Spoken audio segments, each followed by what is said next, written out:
Mr. Timmons for 5 minutes. Thank you, Madam Chair. I guess first I just want to respond to my colleagues across the aisle indictment of this Congress. Us not doing anything this Congress is a response to my colleagues across the aisle spending about $7 trillion last Congress. And it's really caused my constituents a lot of problems. Inflation's through the roof, cost of energy, groceries, interest rates are up. It's really costing Americans a lot. And so we're struggling with our $34 trillion in debt. We're struggling with the fact that every 100 days we add $1 trillion to our national debt.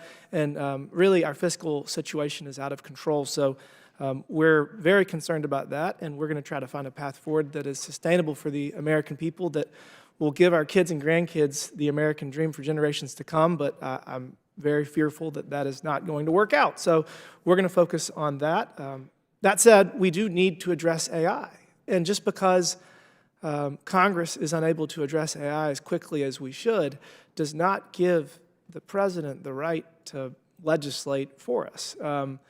It's just a really bad idea. You know, this has been tried again and again. And I guess first, Mr. Chilson, who wrote this? I mean, this is very technical. It's very long, as we keep saying. And I mean, who wrote this? I mean, it went through a White House process. I don't know many details about that process. It looks like a bunch of people technical. wrote it, right? I mean, it's extremely technical. So, I mean, people that have expertise that probably have an interest in a regulatory structure being placed on this. I mean, do you have any idea what groups were involved? Is there any transparency to that? I don't. I think that that's a good question for Congress to ask and an oversight committee to ask. And I don't have good information on that. I know there were a lot of participants. There's probably a lot of people who are asking for different things to be included in this. And that's in part why it ended up so long. So all the reporting requirements, does that not chill innovation? Does that, I mean, there's a lot of proprietary approaches to this. Is it going to chill innovation?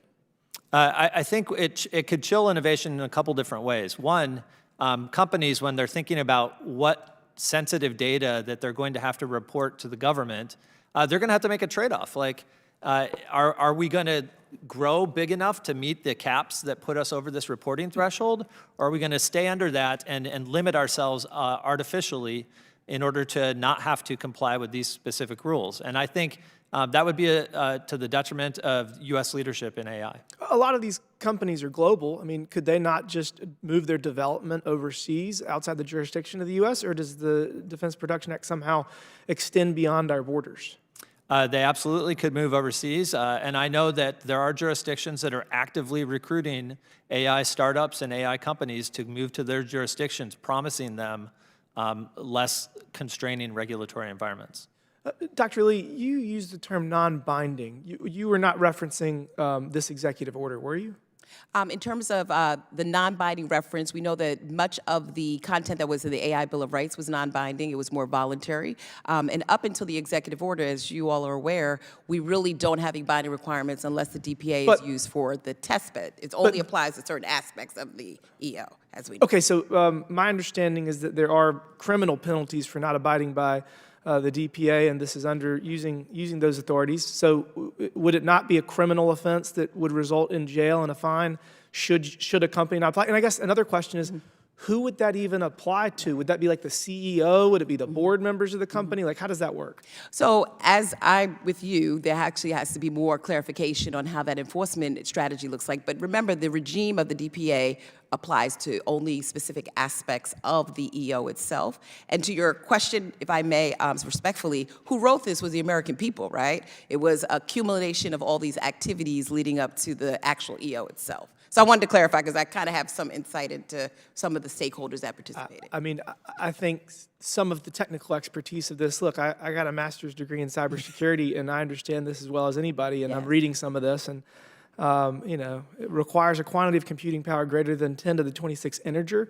I don't think the Academics. American people have any idea what that means. So with all due respect, the American people did not write this. Mr. Thier, do you have any understanding of how this would be enforced in regards to noncompliance? I mean, would the CEO or would board members go to jail? Like, how would that work? I think that's a great question. Recall that in the letter that the 20 AGs sent, they actually referred to this, quote, opaque and undemocratic process by forcing AI developers to submit information, but it was unclear to the AGs themselves, and they asked the Department of Commerce, like, what's going on here? So we don't have answers to your questions, Congressman. So basically, we took a problem and made it worse. Seems that way. I think so. But again, Congress does need to act, to be fair. So maybe we should get our act together and address this in a way that can facilitate innovation and keep the United States on the forefront of being the best economy in the world. Thank you, Madam Chair. I yield back.